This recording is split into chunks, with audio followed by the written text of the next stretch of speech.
She said she would wait until morning. He realized too late that she might not survive the night if he walked away. Then I'll wait until morning. The girl said it in a calm, almost thoughtful voice, as if she were talking about waiting for a bus or the sun to come up on a normal day. The man had already unlocked his car and was halfway inside when the words reached him. He froze with one hand still on the door, something tightening in his chest before he fully understood why. When he turned to look at her properly, really look this time, the meaning of her words hit him all at once: morning was not guaranteed.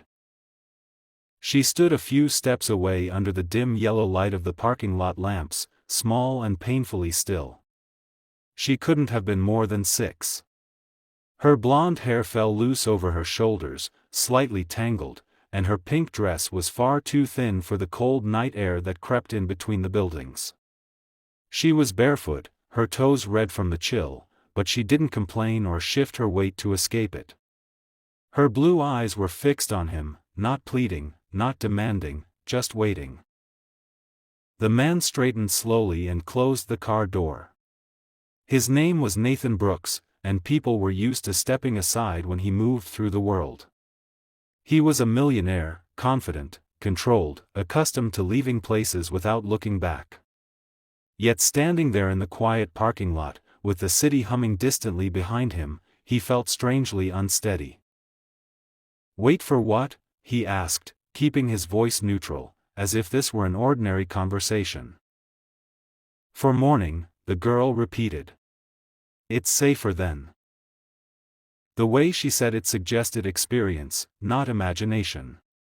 Nathan's gaze dropped to her bare feet, then to her trembling hands, which she tried unsuccessfully to hide by pressing them against the sides of her dress. "Is someone coming for you?" he asked. She shook her head slowly. "I'm looking for my home," she said. After a pause, she added, "or for my dad. But I think I lost him." Something about the words felt wrong, not the kind of thing a child should say so calmly. Nathan glanced around the parking lot, half expecting an adult to appear and laugh it all off, but the space remained empty and quiet. "It's late," he said carefully. "You shouldn't be here alone." "I know," the girl replied. "That's why I thought I'd wait until morning." Nathan felt a chill that had nothing to do with the weather. Waiting here, alone, through the night was not a plan. It was surrender disguised as patience. He imagined the temperature dropping, the streets emptying, the dangers she clearly didn't yet know how to name. He crouched slightly so he wouldn't tower over her. "What's your name?" he asked. "Emily," she said. "Emily," he repeated. "Do you know where your home is?" She nodded and recited an address in a small town several hours away, her voice steady but distant, as if she were repeating something memorized rather than remembered. When she finished, she looked up at him again. "My dad said he'd come back for me," she added quietly. "But he didn't. And my mom isn't here anymore." Nathan inhaled slowly. The night suddenly felt too large, the silence too loud. He could still leave. He could call someone, report it, hand responsibility over to the system he trusted to deal with things like this. But as he looked at Emily standing there, ready to wait for a morning she might never reach, he knew that turning away would be a choice he would never be able to undo.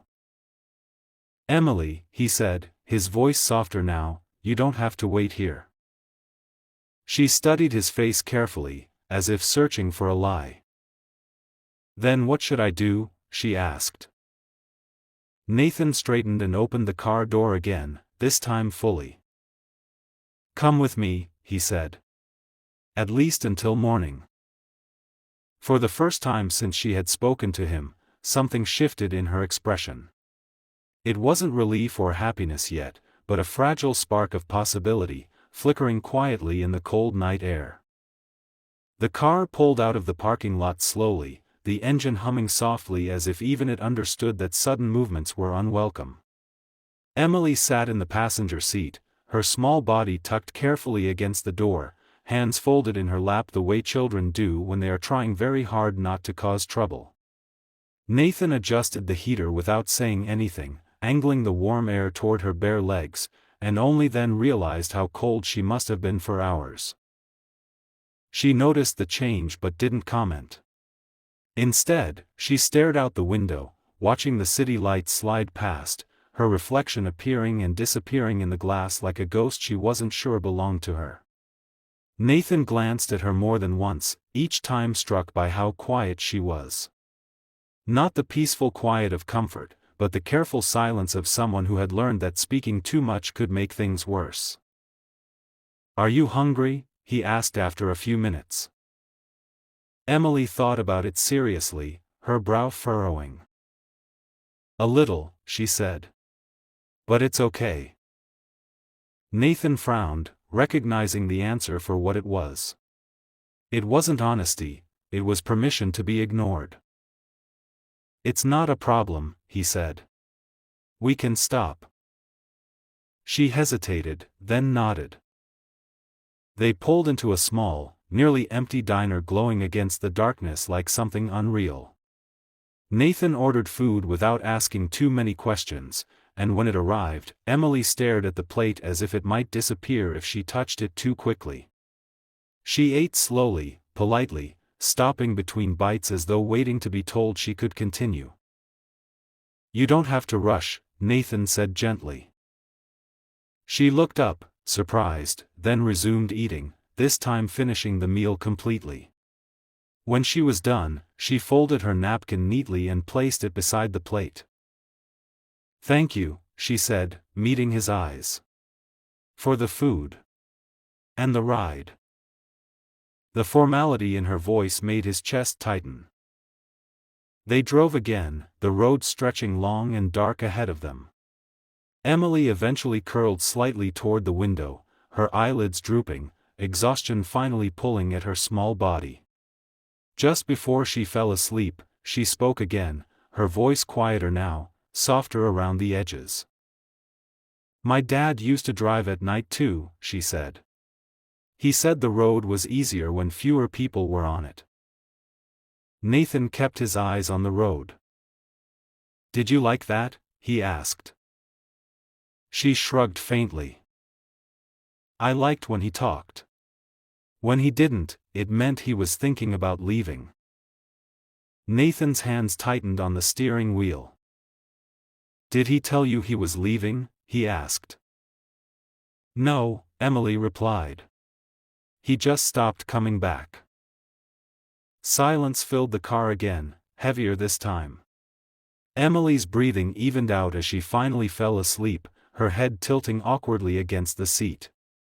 Nathan pulled over briefly, took a blanket from the back seat, and carefully draped it over her without waking her.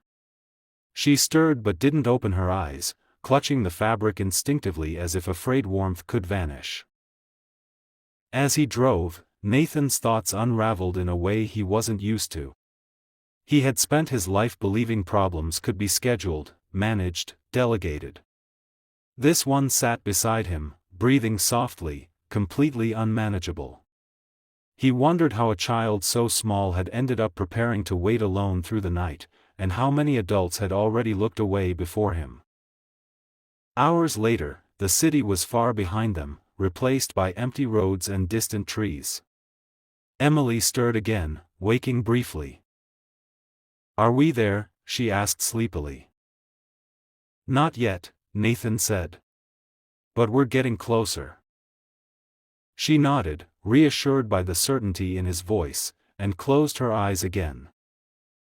Nathan drove on, fully aware that somewhere between the parking lot and this dark stretch of highway, the decision he had made was no longer temporary. Whatever waited for them at the end of the road, this was no longer just about getting through the night. Morning arrived slowly, almost reluctantly, the sky turning pale gray long before the sun actually appeared. Nathan parked the car at a small roadside motel just as the first light crept over the horizon. The place was quiet, nearly empty, with a flickering sign and a lobby that smelled faintly of old coffee and cleaning solution. It wasn't luxury, but it was warm, safe, and real, which felt more important than anything else at that moment. Emily woke when the engine shut off. She blinked a few times, disoriented, then looked around as if checking whether the night had really passed. "It's morning?" she asked, her voice still heavy with sleep. "Yes," Nathan replied. "You made it." She processed that quietly, then nodded, as if completing an important task she had set for herself. Only then did she notice where they were. "Is this my home?" she asked, not hopeful, not disappointed, just curious. "No," Nathan said honestly. "But it's a place to rest." Inside the room, Emily sat on the edge of the bed, her feet barely touching the floor. She ran her fingers over the blanket, testing its texture, then lay down fully clothed without being told. Exhaustion claimed her almost immediately, deeper than before, the kind that only comes after fear finally loosens its grip. Nathan sat in the chair near the window and watched her sleep. In the soft daylight, she looked even smaller, her pink dress wrinkled, her face relaxed in a way he hadn't seen yet. It struck him how much effort she must have spent simply holding herself together through the night. He wondered how long she had been doing that, how many goodbyes she had learned not to question. When she woke again, hours later, the room was filled with sunlight. For a brief moment she looked confused, then saw Nathan still there and relaxed. "You didn't leave," she said quietly. "No," he replied. "I said I wouldn't." They ate breakfast in the small motel dining area, Emily carefully buttering her toast and drinking her juice with both hands. She seemed more awake now, more present, though there was still a careful distance in the way she spoke and moved. "Can we go to my house now?" she asked. Nathan hesitated, then nodded. "Yes," he said. "We'll go." The town was smaller than Nathan expected, quieter, with narrow streets and modest houses that looked tired but lived in. Emily directed him confidently until they stopped in front of a small, aging home at the edge of the block. The paint was peeling, the yard unkempt, and the windows dark. She got out of the car and stood very still, staring at the front door. "This is it," she said. Nathan followed her gaze, already sensing what they would find. The mailbox was stuffed with unopened letters, some bent and weathered. The grass was overgrown. No car sat in the driveway. Emily walked up to the door and knocked, once, then again, waiting between each knock as if timing mattered. When there was no answer, she tried the handle. It was locked. "He used to leave it unlocked," she said softly. "So I could get in after school." Nathan crouched beside her. "Emily," he said carefully, "when was the last time you were here?" She thought for a moment. "Before Mom got sick," she replied. "Dad said he needed to go somewhere for work. He said it would be easier if I stayed with her." Nathan felt the weight of those words settle heavily between them. "And then?" he asked. "And then Mom died," Emily said, her voice steady but flat. "And Dad never came back." They stood there in silence, the truth no longer something they could drive away from. This wasn't a misunderstanding or a delay. This was abandonment, quiet and deliberate. Emily sat down on the front step and hugged her knees. "So I waited," she said. "I thought if I waited long enough, he'd remember." Nathan sat beside her, the concrete cool beneath them. "You didn't do anything wrong," he said firmly. She didn't answer, but her shoulders shook slightly, the smallest sign of everything she had been holding inside. At that moment, Nathan understood something with painful clarity. This wasn't about a ride or a night of safety. Emily didn't need someone to take her home. She needed someone who wouldn't leave. And as he looked at her sitting on those steps, waiting for a man who had chosen not to return, Nathan knew that whatever came next would change both of their lives in ways neither of them could yet imagine. They didn't go back to the car right away. The morning air was cool and still, carrying the faint sounds of a town just beginning to wake up, but Emily remained on the front step as if moving would somehow erase the last proof that this place had once been her home. Nathan sat beside her, close enough that she could feel his presence without him touching her, careful not to rush a moment that clearly mattered more than she could explain. After a while, Nathan stood and walked slowly around the house, more to give himself something to do than because he expected to find answers. The windows were dusty, the curtains drawn tight, and the yard showed signs of neglect that couldn't be blamed on a few bad weeks. This wasn't a house waiting for someone to return. It was a house that had been left behind deliberately. He came back and sat down again, resting his elbows on his knees. "Emily," he said gently, "we should talk to someone. An adult who knows what's going on here." She looked up at him, her blue eyes wary. "Like the police?" she asked. "Maybe," Nathan replied honestly. "Or someone from the town. We just need information." She nodded slowly, trusting him enough to agree, even if she didn't fully understand what would happen next. The local police station was small, quiet, and surprisingly warm inside. Emily sat in a chair with her feet dangling above the floor, clutching the hem of her pink dress as Nathan explained the situation. The officer listened carefully, his expression shifting from professional to troubled as the story unfolded. "We've been looking for the father," the officer said after a while. "He filed paperwork months ago. He signed away custody." Emily looked up sharply.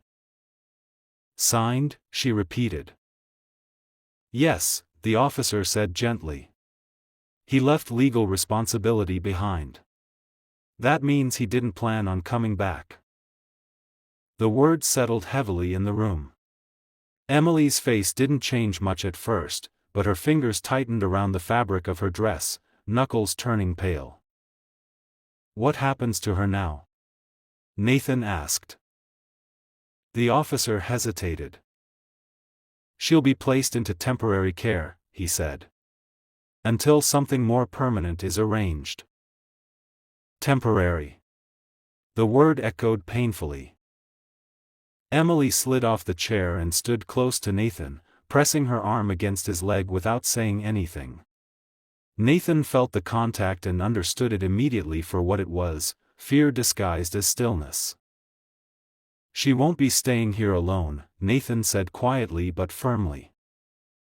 The officer studied him, recognizing the shift in his tone. "Are you family?" he asked. "No," Nathan replied. "But I won't leave her." There was a long pause, filled with unspoken questions and judgments. Finally, the officer nodded. "We'll need paperwork," he said. "Background checks. Temporary guardianship." Nathan didn't hesitate. "Do it," he said. Later that afternoon, they left the station together. Emily walked beside him, her steps slower than before, as if the weight of the truth had finally settled into her bones. In the car, she spoke for the first time in a long while. "He really didn't want me," she said quietly. Nathan stopped at a red light and turned to look at her. "No," he said carefully. "He made a choice. And it was the wrong one." She stared straight ahead, processing that distinction. "Does that mean everyone leaves?" she asked. Nathan's answer came without thought. "No," he said. "It means some people fail. And some people stay." She considered this, then nodded slightly, storing the word somewhere deep and fragile. That evening, they drove away from the town. Emily watched the house disappear in the distance through the rear window, not crying, not waving, simply letting it go. Nathan kept his eyes on the road, aware that the journey they were beginning had nothing to do with distance anymore. For the first time since they met, Emily leaned toward him and rested her head briefly against the car door, exhaustion overtaking her. Nathan realized then that he was no longer just helping a lost child find safety. He was choosing to become the person she could finally stop waiting for. The drive back felt longer than the drive there, not because of the distance, but because everything had changed. Emily no longer asked where they were going. She sat quietly, watching the landscape pass by, as if she were slowly closing a door inside herself. Nathan noticed the difference immediately. The hope she had carried so carefully had been replaced by something heavier, something that didn't ask questions anymore. They stopped once for food, though Emily barely touched it. She wasn't refusing, she simply seemed tired in a way that sleep alone couldn't fix. Nathan didn't push. He had begun to understand that forcing cheerfulness only made things worse. Instead, he stayed nearby, present, letting silence do the work words couldn't. When they reached his city, the sun was already low, casting long shadows across the streets. Emily looked out the window at the tall buildings and unfamiliar roads, her reflection faintly visible in the glass. "Is this where you live?" she asked softly. "Yes," Nathan replied. "For now." "For now," she repeated, as if testing how the words felt. His apartment was large, modern, and quiet, the kind of place built for one person who rarely stayed still long enough to feel lonely. Emily stood just inside the doorway, her pink dress out of place against the clean lines and muted colors. "You can put your shoes here," Nathan said, then realized she wasn't wearing any. He stopped, guilt tightening his chest, and immediately went to get her socks and slippers. Emily accepted them with a small nod, slipping them on carefully as if afraid to make noise. "I won't touch anything," she said quickly. "I'll just sit." Nathan crouched in front of her. "Emily," he said gently, "this isn't a place you have to be careful in. You're allowed to be here." She looked at him, uncertain, then nodded without fully believing it. That night, she slept in the guest room, curled up at the edge of the bed with her backpack placed neatly beside her, as if ready to leave at a moment's notice. Nathan checked on her more than once, standing quietly in the doorway, listening to her steady breathing and wondering how a child so small had learned to be so prepared for abandonment. The next day was filled with paperwork, phone calls, and meetings Nathan had never imagined himself having. Temporary guardianship forms. Social workers. Background checks. Every signature felt heavy, not because of inconvenience, but because of what it meant. Each step made the situation more real, less temporary. Emily sat in the waiting rooms beside him, drawing with crayons someone had given her, her legs swinging slowly. She didn't ask what the papers meant, but she watched his face carefully, as if reading it for signs of danger. At one point, she leaned toward him and whispered, "Am I in trouble?" "No," Nathan answered immediately. "You're safe." "Even if I stay?" she asked. "Especially if you stay," he said. That evening, when they returned home, Emily stood in the living room and looked around again, this time more slowly. She touched the edge of the couch, then the back of a chair, grounding herself in the reality of the space. "I can help," she said suddenly. "I can clean. Or be quiet. Or..." Nathan interrupted her gently. "You don't need to earn this," he said. "You don't owe me anything." She looked confused by that, as if the idea itself didn't make sense. "But people leave when you're too much," she said quietly. Nathan felt the words hit him harder than any accusation could have. "Then I'll have to learn how not to leave," he replied. Emily didn't respond right away. She walked over to the window and looked out at the city lights beginning to glow, her small reflection standing between two worlds she hadn't chosen. That night, she didn't put her backpack next to the bed. She placed it in the closet instead, slowly, carefully, as if testing whether it was safe to unpack even a little. The days that followed settled into a strange, unfamiliar rhythm, one that neither of them had chosen but both were now living inside. Mornings began quietly. Emily woke early, often before the sun, slipping out of bed and padding softly through the apartment as if she were a guest afraid of overstaying her welcome. Nathan noticed it on the third day, finding her sitting at the kitchen table with her hands folded neatly in front of her, already dressed, already waiting. "You don't have to wake up so early," he said gently. Emily looked up, startled, as if she'd been caught doing something wrong. "I didn't want to be late," she replied. "Late for what?" She hesitated, then shrugged. "For being here." Nathan sat down across from her, the weight of her answer settling heavily between them. "You're not on a schedule," he said. "You don't need permission to exist in this house." She nodded, but the habit didn't disappear overnight. The social worker visits began soon after.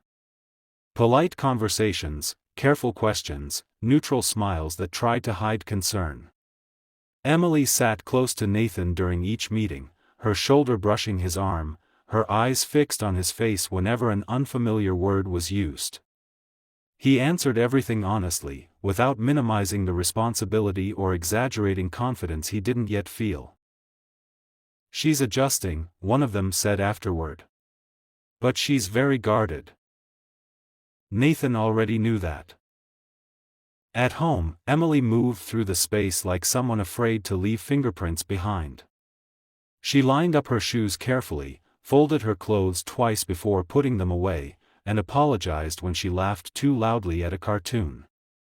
Each apology chipped at something inside Nathan, reminding him how deeply she had learned that being small was safer. One evening, while they were eating dinner, Emily suddenly stopped mid-bite. "Are you sure you won't send me somewhere else?" she asked. Nathan set his fork down slowly. "Why would I?" he asked. She stared at her plate. "Because everyone says this part is temporary," she replied. "They always say it like it's kind." Nathan leaned back slightly, choosing his words with care. "Some things take time," he said. "That doesn't mean they disappear."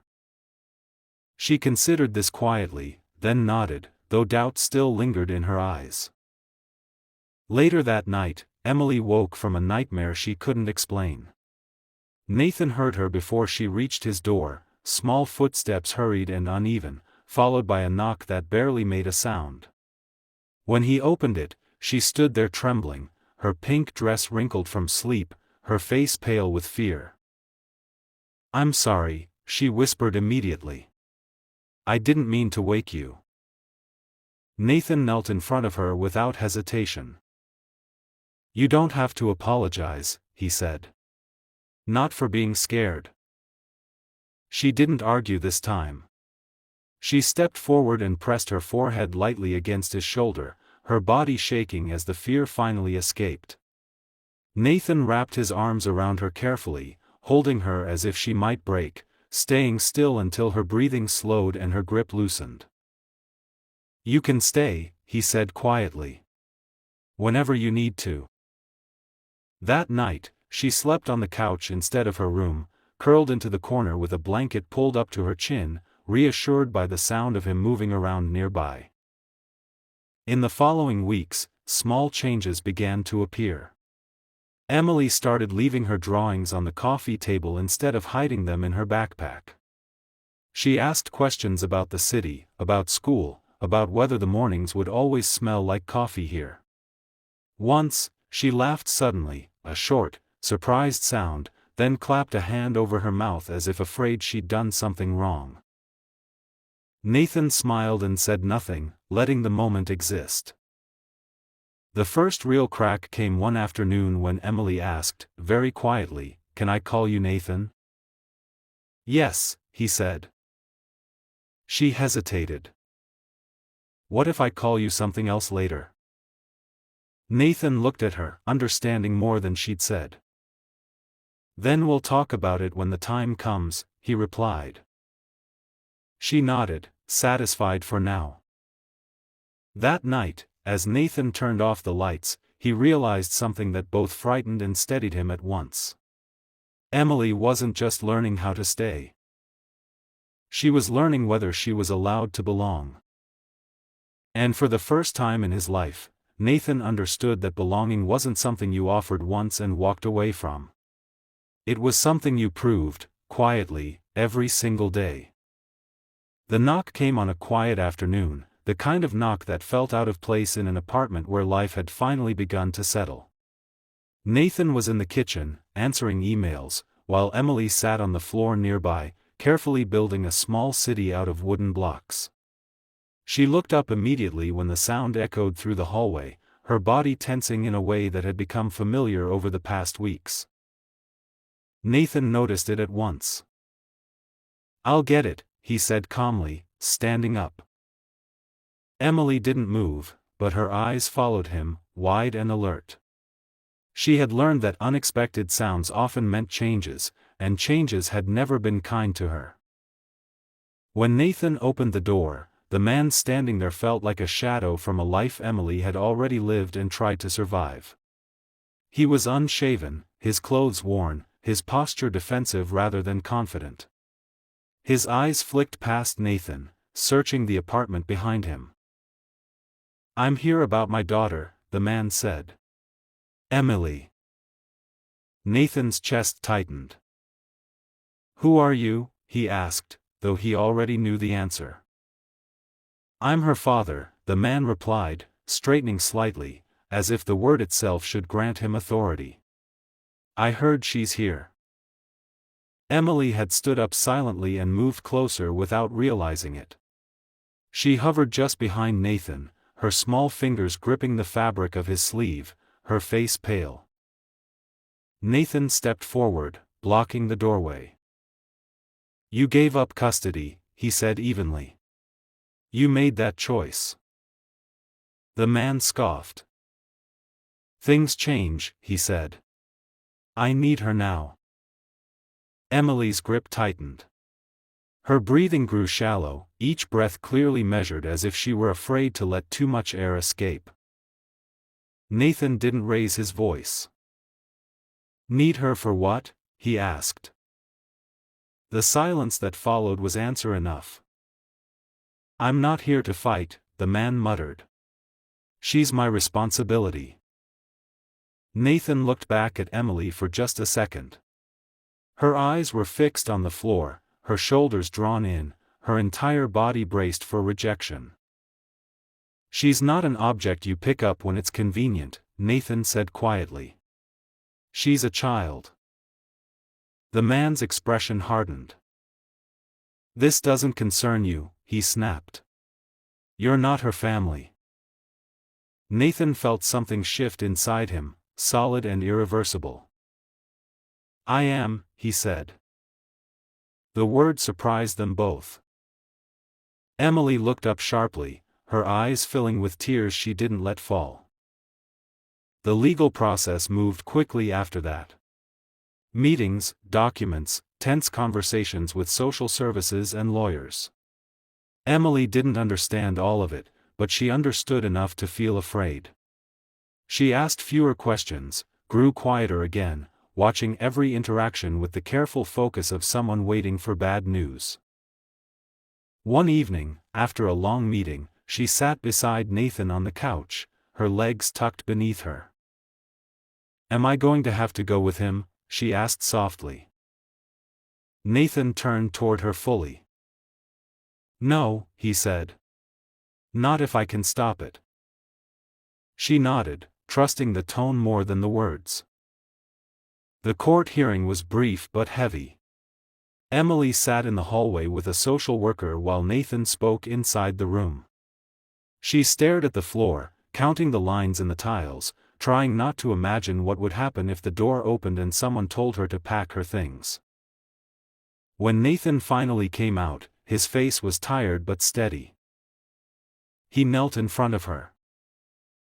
"You're not going anywhere," he said. Emily blinked. "Not anywhere?" she asked. "No," he replied. "You're staying here."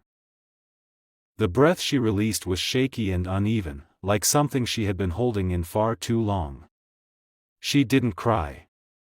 She simply leaned forward and wrapped her arms around his neck, pressing her face into his shoulder without a word. Nathan held her, aware of the weight of the moment, of the responsibility that had just become permanent. That night, Emily left her bedroom door open when she went to sleep. And for the first time since they met, she slept through the night without waking. Morning sunlight filled the apartment in a way it never had before, warm and steady, slipping through the windows without hesitation. Emily woke slowly, not because of fear or noise, but because her body had finally learned that waking up did not mean leaving. She lay still for a moment, listening, making sure the quiet was the good kind. Somewhere in the kitchen she heard movement, the soft clink of a mug, the low hum of a coffee machine. Ordinary sounds. Safe sounds. She got out of bed and walked down the hallway without checking whether her backpack was still where she left it. It had stayed in the closet for weeks now, forgotten more often than remembered. In the kitchen, Nathan stood by the counter, sleeves rolled up, hair slightly messy in a way that told her he hadn't been trying to look impressive for anyone. "Good morning," he said, turning toward her. "Good morning," she replied, and then paused, realizing something. She had said it without thinking, without first checking how the day felt. They ate breakfast together, talking about small things. School projects. A movie they might watch later. The weather. Emily talked more than she used to, her sentences no longer stopping halfway as if waiting for permission. When she laughed, she didn't cover her mouth. Later that day, they went out together, walking through the city hand in hand.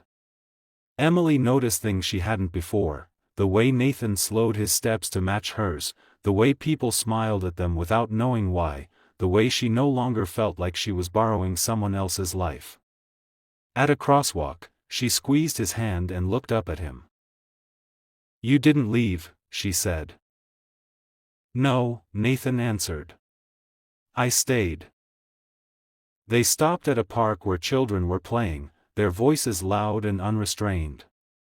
Emily watched them for a moment, then ran toward the swings without looking back to see if Nathan was following. She knew he was. When she swung high, her laughter carried through the air, light and free, and Nathan felt something inside him loosen, something he hadn't known was still locked. That evening, as the sky darkened and the city lights came on, Emily sat at the table drawing. She drew a car under streetlights, then erased part of it and added two figures inside. One small. One big. She pushed the paper toward Nathan. "This was the night," she said. "But I fixed it." He studied the drawing carefully. "You didn't need fixing," he said. She shook her head gently. "No," she replied. "But I needed staying." Nathan nodded, understanding fully now.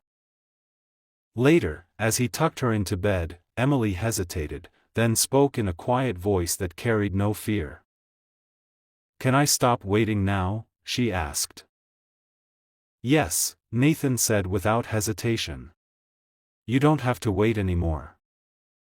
She smiled, closing her eyes almost immediately, sleep coming easily this time. Nathan stood in the doorway for a moment, watching her breathe, knowing that this was not the ending he had planned for his life, but the one that had chosen him. A little girl who once believed she might not see morning had found someone who would make sure she always did. And for Nathan, the man who had once driven through life alone, that quiet certainty was worth more than anything he had ever owned.